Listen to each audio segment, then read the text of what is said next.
So what goes up must come down. And no, I'm not talking about Bitcoin. I'm actually talking about the stock market finally pulling back after hitting a couple milestone levels on the Dow Jones and on the S&P, well, kind of on the S&P 500, but more so on the Dow Jones Industrial Average today.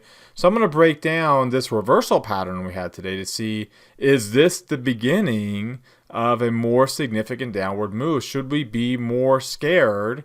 Or the technicals telling us something different. So I'm gonna break those patterns down. We're also gonna take a look at the rotations and how risk off of a move today was from looking at different asset classes and sectors and using a trade idea to take advantage of any downward move, but cover our risk if the market is, buy the dippers come back in full force like they've done in the past and push things back up. So let's go ahead and get started. Today is Tuesday, January the 16th, 2018. This is the Market Outlook from MarketScholars.com. My name is David Settle. Thank you very much for watching tonight. Welcome to those that are watching for the first time. Keep coming back for more. Glad you found us. Subscribe to my YouTube channel by clicking that red subscribe button down below this video. While you're there, hit that thumbs up icon. That lets me know that you liked it today, that you want me to do it again tomorrow. So it's a one-click, really easy way to give me feedback. Let me know what you think. I also want to see what you're learning, so comment down below on anything that stands out to you that you picked up from watching tonight's video. You can also join our daily email, the daily email I send out with the Market Outlook by clicking on that link that I've got highlighted in the video description of tonight's video. Follow me on Twitter for more content that I put out there throughout the day. You can also like and retweet tonight's Market Outlook tweet, always pinned to the top of my timeline. You see my address at the top of the screen there. Also, join the Market Outlook community on Facebook. You can see the link to join at the top. It's also down below in the video description too.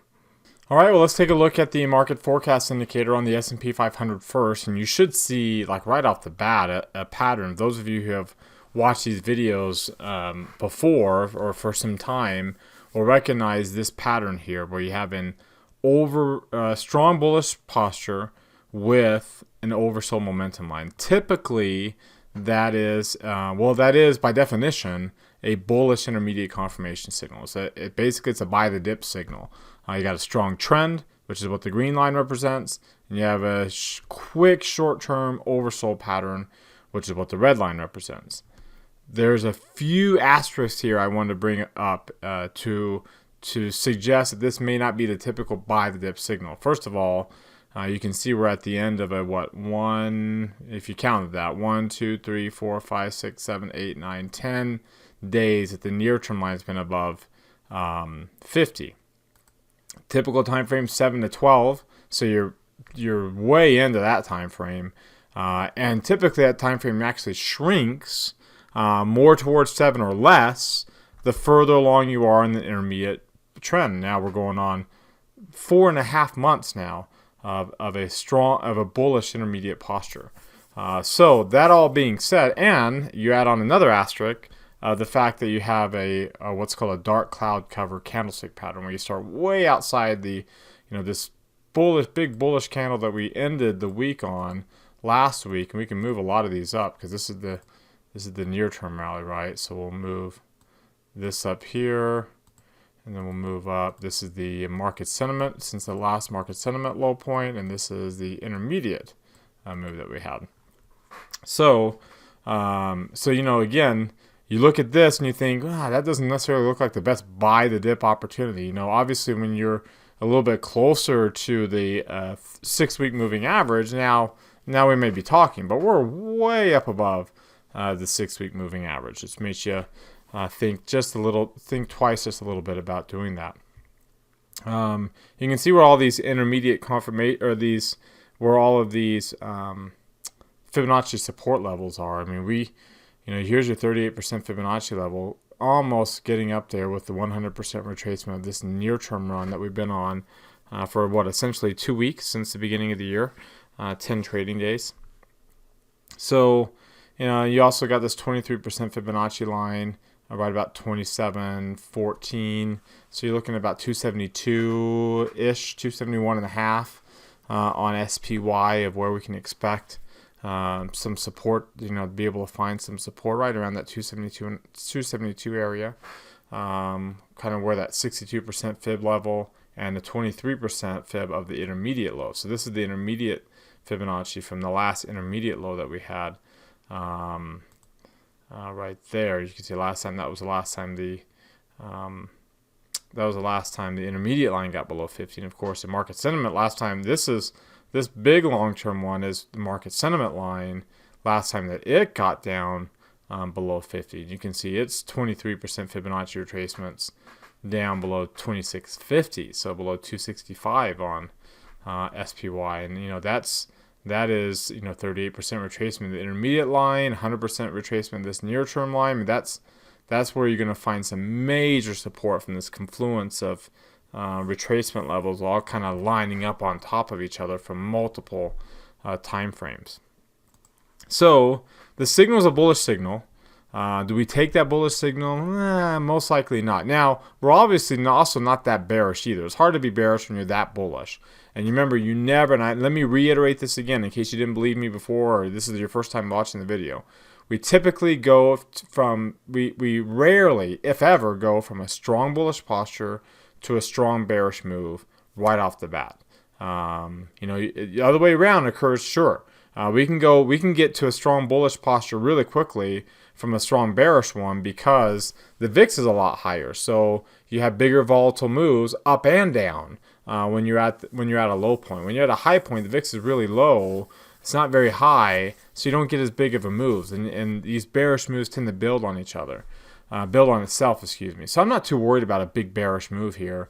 Are we finally going to get some kind of retracement? Potentially. I mean, that's what we're looking. I mean, again, this went up a little bit too far. Probably should have ended somewhere around here, according to a typical time frame. But then we had this last, 2-day hurrah here, last Thursday and Friday that pushed us up with today's open all the way up to that 26,000 level on the Dow. Kind of a big round number, very much talked about. 2,800 on the S&P 500, which also roughly, is relatively a big round number as well. It seemed like the market was just trying to get there, especially at 26,000, and then it was done. And then this kind of irrational near-term move that was so large, so big and so fast over a small time frame. We talked about that all last week. Now it's going to unwind a little bit. It doesn't have to be big, and it typically never is big unwind, not until it starts to build on itself. So don't put a lot of stock in that buy the dip signal this go around. Let's see what happens when that near-term line comes back down below 50 and how far down it goes. Because if it goes down below 20, now we're looking for the change of posture to more of a bearish posture. And again, I mean, pull back to this 23% Fibonacci retracement right there to 272 or 2720 on the SPX. That's not going to be that big of a deal. It's going to seem like a big deal, but it won't even, it will erase some of this year's gains, but from a broad perspective, won't be that big of a deal at all. Broader perspective. You can see the Dow Jones Industrial Average looks very similar.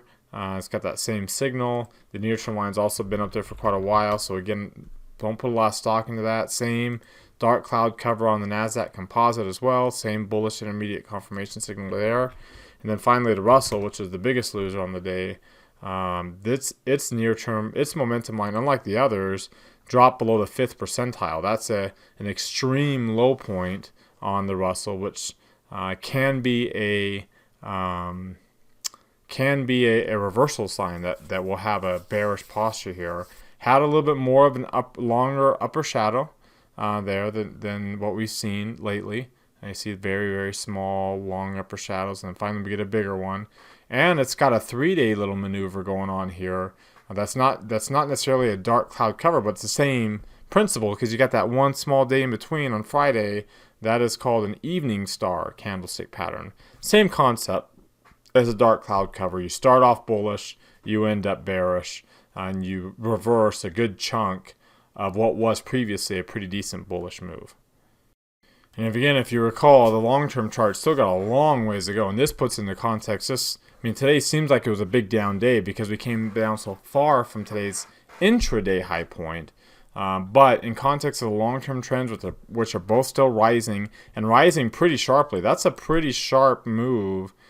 Typically, it's I don't know, I can't remember the actual terms, but stay with me on this as I describe it. And some of you mathematicians or calculus majors will know what I'm talking about. When you got curves, so looking in your direction that go, this way versus, so I guess that would be concave versus convex or vice versa. I'm not exactly sure the terminology there, but you can see here markets tend to slow down. Bull markets, bullish trends tend to slow down when the curve starts to go this way, right? So that would be either, I can't remember the name of it, but some of you might know, and comment down below and correct me so that everybody can get the right answer here. But hopefully you know what I'm talking about, at least, is that this kind of, this curve that's got the top of the curve up here instead of, the big, the curve coming down here. So you can see, let me show you.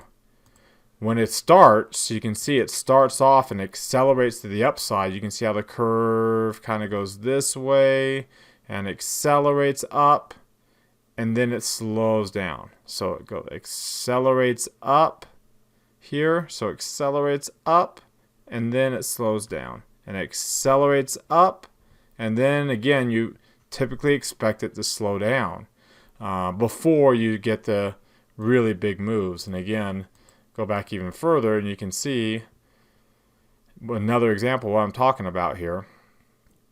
So again, you accelerate up and then we kind of slow down, accelerate up again, and then that curve slows down here before things really hit the fan. So the same thing here, you can see we accelerated up, big move up, and then it curved in the other direction.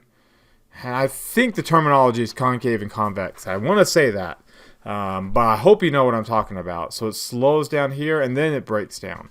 So again, we're still on this upward move, or we're curving up instead of curving this way. So I'll draw it now and see if that helps here. Give me 1 second. All right, so I couldn't get that drawing tool to work, but you know what I'm talking about. So if I were to, just kind of follow my cursor, now that we curve up, eventually my cursor will start to flatten out and we'll go sideways. So up and sideways here. That's what's going to happen according, again, to past precedent. And again, it takes weeks and months for that to develop. So again, we're weeks and months away from any significant bearishness. Yes, there's going to be some short-term bearishness, near-term, of course. And yes, there's going to be some weak bearish intermediate trends that develop, but nothing significant to even for that matter bring the market sentiment below 50 anytime soon.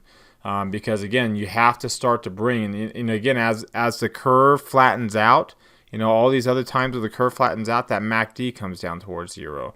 Like I said, I pointed out before. So we're way up here. It's got a long ways to go to grind its way down to zero. That could take most, if not all, of 2018 for something like that to happen. All right, we'll take a look at the 3 green arrow chart. And of course, just show how extremely bullish we've been and how extremely bullish we were at the open today, way up here. I mean, look, you see how we don't typically get far away from the 8-day moving average. We typically hug that. It's a short-term moving average. By nature, by definition, we typically hug that line. We don't get too far away from it. And when we do, we kind of, it's a very strong gravity. That moving average has very strong gravity and pulls you right back to it. We were really, really far up above it. And of course, gravity is going to pull you right back down to it. And right now, that's at the 38% Fibonacci of the near-term move that we had. And we can just barely even test the 17-day moving average by pulling back to a weak intermediate support of this intermediate trend that we have. So needless to say, stochastics is crossing over. It's moving average to the downside. The MACD is high. It's got a long ways to go before it gets to zero. And the same thing on that long-term chart happens on the daily chart. The MACD typically grinds its way to zero. It doesn't sharply dive from these high levels. It grinds its way down. And while it does that, we typically, at worst, go sideways, if not go up while it's doing that. Here's today's chart here on the intraday basis, and you can see how strong we were. And again, this is that move. We had the what was it, 1, 2, 3, 4, 5, 6 days in a row, and we've never had that 7, and we didn't get it this year. We dropped down on the 7th day, but then boom, boom, and then the open, up to 280 from 267 on the last day of 2017 to 280. In the first, 10 days of trading. That's a sharp move higher. And then, we gave up. So we fell back down below last week's highs, which also happened to be Friday's highs. Got down to Friday's low and hit it and finished right in the middle of Friday's range. So, a high of the day was early, the low of the day was relatively late. Big range. And I've been talking about those ranges all last week too. These aren't your typical bullish ranges. We don't want big moves because we also get big down moves too. That's almost a 4-point range and 106 million shares traded. We haven't had that much volume trading since we broke up above the 266 there on December the 15th. Remember, the tax law was passed here on the 20th. We kind of hovered around and then just took off again once the end of the year, we got past the end of the year. So big volume today. We typically don't see, this kind of volume. There was another one there where we had a lot of volume on December the 1st. So I put that volume into context here. 100 some odd millions up above the 52-week high, which is just over 90 million. The 4-point range is extreme to the upside. This was a pretty extreme move today, and it brought volatility up. Now, remember, I've talked before about volatility spiking up. Typically has that 4 or 5-point range, and we hit a low of 9. We weren't going to go down to, we had a range of about 10.5. We weren't going to go down to 6 to get that 4-point range. You're typically going to, come off that low point and get up to 13, like we've done these previous months. And you can see it gets up there quickly, according to past precedent, comes right back down. So are we done? Probably not. There's probably still some more room to get up to 13, 14, maybe 15 before coming back down. Will that occur tomorrow? Who knows if it will take one day. But the moves are big and there's a lot of volume and volatility is jumping. So I wouldn't be surprised if it happened tomorrow or 2 or 3 days or by the end of this week, where we kind of trade up to 13 or 14 or 15, at least on an intraday basis, to get that typical range before coming back down. And when you look at the on a relative basis, we jumped up. We had been going up for most of this year. So volatility's been rising while the market's been rising. And today it jumped up pretty sharply, but didn't get to an abnormal area. Remember, the neutral area is between 90 and 95%. Anywhere below that and you're bullish, we're still below 90%. So it's still not extremely, we could still go up to that 13, 14 level and get into the neutral range, and just like we've done these previous months, and just come right back down again. So, I'm not looking for big sell-offs here. We're not looking to fall off a cliff here. The reason why it was so big today is because the gains on Thursday and Friday were so big. If there's going to be big up days, there's going to be big down days too on the corrective moves. That's why it was so odd. Typically when you're on a good bullish trends, they grind slowly higher, and the pullbacks are not that big of a deal either. But if you're not going to grind slowly higher, then you're not going to have pullbacks that aren't that big of a deal. They're going to be bigger than normal. They're going to match the volatility you had to the upside. And again, when we're this far along into an intermediate trend, 4.5 months, you're going to have a lot of near-term volatility. You're going to have more ups and more downs, and the ups and the downs are just going to get bigger than normal, but not extreme, but bigger than normal. So it seems extreme. All right, when you take a look at what's driving the price action today, it was a little bit of a risk-off day to start the day. I mean, stock started the day strong, but so did long-term bonds. You can see long-term bonds were right up there, so something was off. But the dollar. What another interesting kind of off pattern was the dollar started the day down, but so did gold. and so did crude oil. So one of these things was wrong, and you can see it was the gold move. So gold rallied off that low point and finished the day with a small gain, while the dollar fell even lower by the end of the day. And then crude oil got caught up in the risk-off move, because by the from peak to the end of the day, it was a risk-off. Gold rallied up 0.4%. Long-term bonds were up 0.2%. They were the only two asset classes that gained on this chart, whereas U.S. equities were the biggest decliners. Again, international stocks outperforming. It's a common theme I've reiterated over and over again. And one of the classes that we'll be teaching once we launch our product, our Market Scholars product, one of the classes I'll be teaching is kind of a broader view, portfolio management, looking at different asset classes and managing a portfolio of ETFs.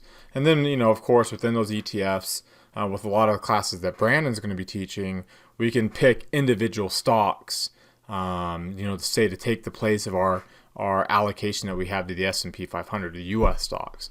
But we're still going to have some allocations to some of these internationals and different asset classes based on how the markets are going. Well, again, we've talked about the importance of having an allocation to international because they had such a good year last year. We talked about it for most of last year. But again, that was a common theme for 2018 too, especially with the dollar being weak, the dollar having a down move since stocks hit their high point. You can see U.S. stocks dropping the most, and small cap stocks down 2% from their intraday high point today. It's a big move to the downside. And at one point in time, the S&P 500 was down over 1% from its intraday high point today. So a big move. Not a whole. There's Bitcoin fell a lot today. There was some chatter about government shutdown. Steve Bannon, Tesla. There was some news patterns, but I think it was mostly just a insanely overbought market. You can see again over this 2-week frame. From the time that the 2017 closed, U.S. stocks early this morning, the S&P 500 was up almost 5% in a matter of 2 weeks, less than 2 weeks. That's a very fast move over a small period of time. Remember, the market average is like 8 to 10%, so 5% in a matter of 2 weeks, that's insane. And so it pulled back, and you can see international stocks have been doing very well too. Despite the fact that U.S. stocks were killing at the beginning of the year, international stocks were killing it more, and they pulled back less. Crude oil had up almost 7%, pulling back some. Long-term bonds have been gaining since last Wednesday, the 10th. In fact, from that low point here, that long-term bonds hit. They're up the most out of anybody with this pullback today, up over 2% over those 4 days. And look at the U.S. dollar over the last couple of days, 3 days really, just dropping sharply. And small cap stocks are doing okay, but they fell down, they pulled back. So quite the start to the week. Big drops in stocks and a move to safe haven with long-term bonds. But you don't see anything significant here. It's not like it's a sharp move to safety.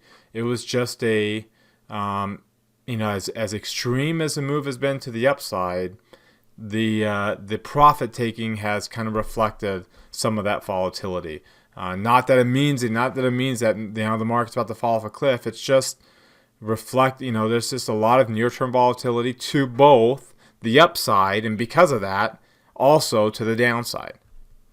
Not a whole lot on the calendar today. The main thing that came out was the Empire State Manufacturing. It was expected to come in a little bit higher than the previous number. The last number was revised higher, but then the actual came in below, not just the consensus, but also below the original figure for last month. So a little bit of a drop the last few months in the Empire State. Remember, this is a sentiment survey. This is a survey from all the businesses in that region, manufacturers in that region. But still, economic indicators as a whole they pulled back too, but still very strong. And despite the flight to safety today in terms of asset classes, You can see here's March odds for March rate hike bouncing right back up for the rate hike in March. The odds of a second rate hike in June also going up here, as you'll see in a second. There we go. There's the odds of a second rate hike in June. And then the odds of a third rate hike in September. Again, these are when the Fed has their press conferences scheduled as well. So that's this one. Not as high as having only 2 by September, but rising. So as crazy as it seems, as the market pulled back, as much as it pulled back, the bond market, at least the futures market, is still thinking, but we're still on pace. The economic indicators, the market's still as bullish as it is, and the economic indicators are still as strong as they are, with GDP estimates still above 3%, that the Fed's still on pace. Nothing's changed. Today's move wasn't the start of something bigger. It was just, a volatile bout of profit taking that reflects the volatile move to the upside that we had over the last couple of weeks.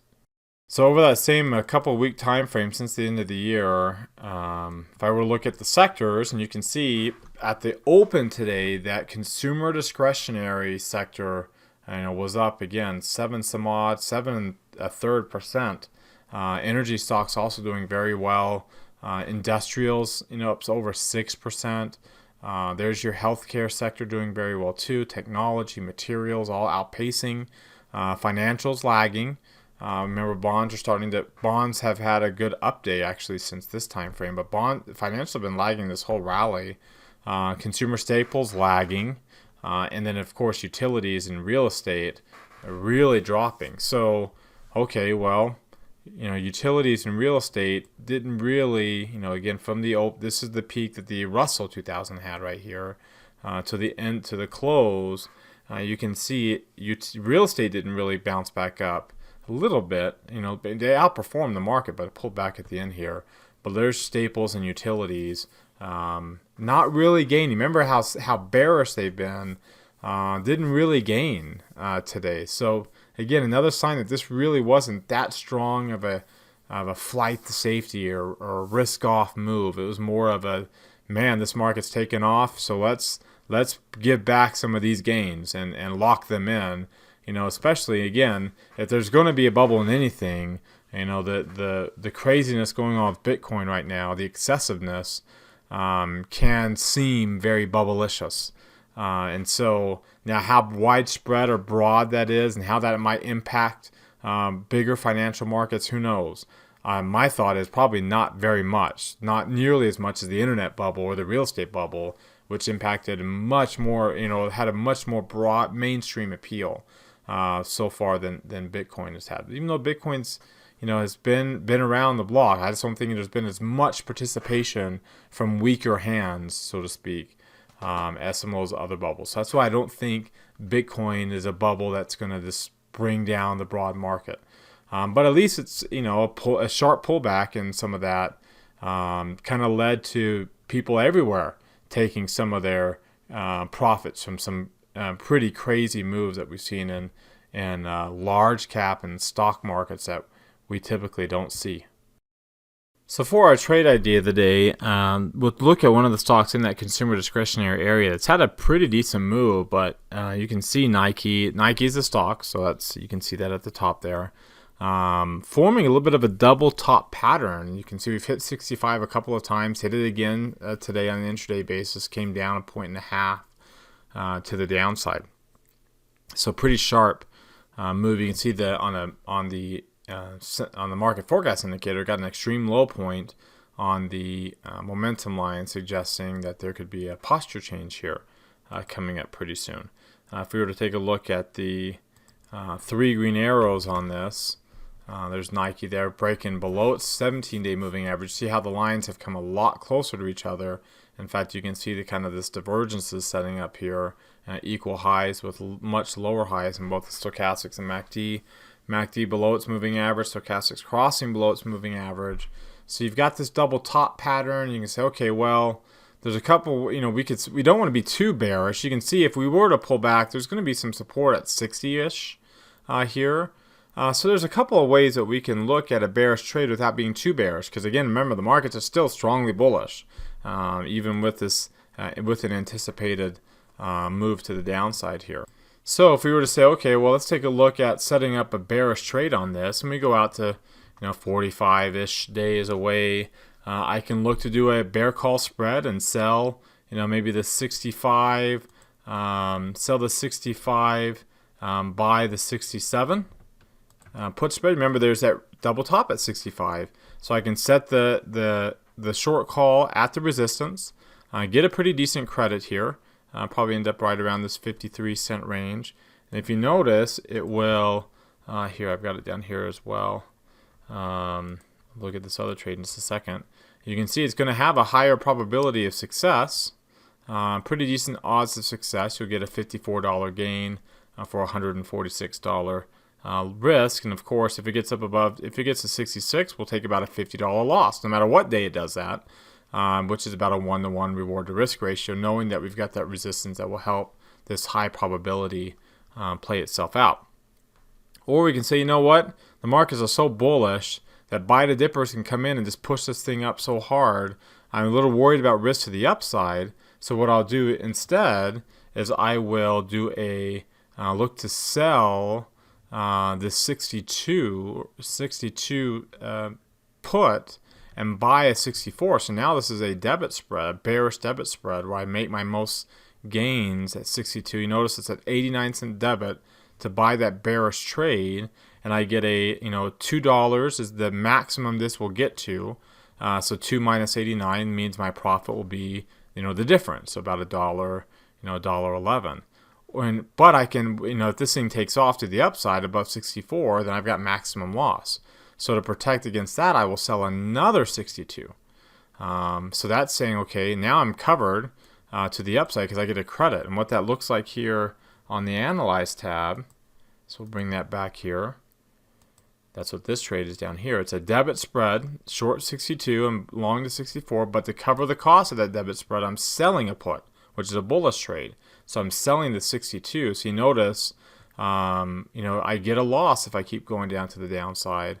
But you also notice here that that my break even is going to be right about at $60. And if you recall from the chart, $60, it's way down. There's going to be some support in this area if we were to get down to that level. There's some bearishness. We're crossing below the moving average that's in between. So there's opportunity for us to reverse and move down to the downside. But as long as we stay here, in fact, these lines right here, if you remember, the vertical spread has a max gain of $54, and I have to spend about $146 to get that. Well, this spread will get me $54 gain as long as we trade anywhere within those blue lines.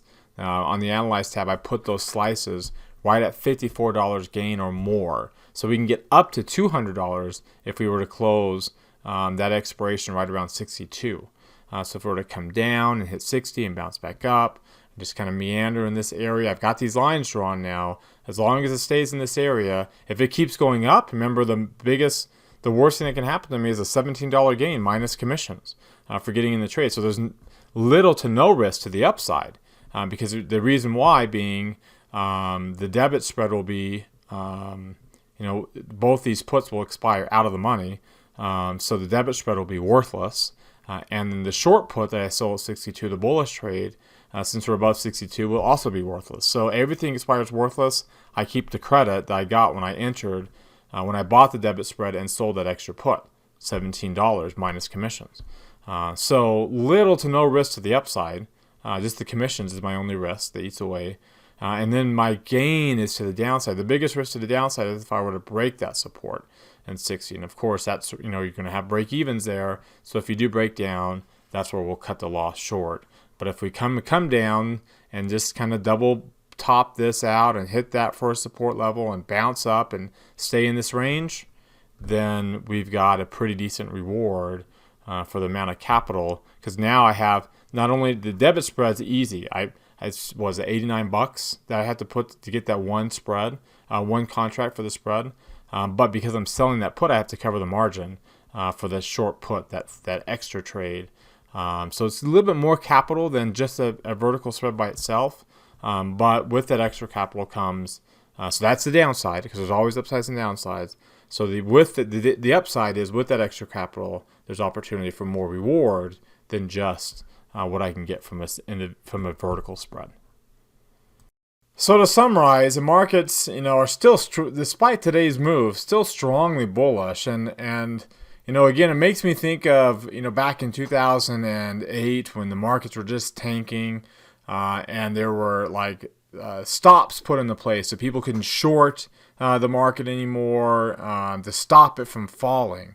But there's no measures like that to keep the market from just going to the moon, either to the upside. I mean, the market can go up as volatile and crazy as it wants to, but it can't go down as volatile and crazy as it wants to. We'll put measures in there to stop it. It's the same thing here. Yeah, we had a pretty volatile day to the downside today, but nobody was complaining about the Thursday and Friday's big volatile moves to the upside. We were kind of cheering it and looking at, our trades and thinking how great that was. So, if we're going to get the big moves to the upside, especially at the end of an intermediate run, towards the end of an intermediate run, then there's going to be some corresponding bigger near-term moves to the downside as well, but nothing earth-shattering or trend-changing. So that's what we got today, and we'll just expect more of that, because that's the stage that we're at in terms of this intermediate run that we've had for almost 5 months now. So that being said, remember to subscribe, like, and comment on the YouTube video down below. Follow me on Twitter for more content. Like and retweet tonight's tweet, Market Outlook tweet. And then finally join that Market Outlook community on Facebook and engage with the content there to make sure Facebook keeps promoting that group's content in your timeline. So as always, thanks again. Have a great evening, everybody, and we'll see you all tomorrow.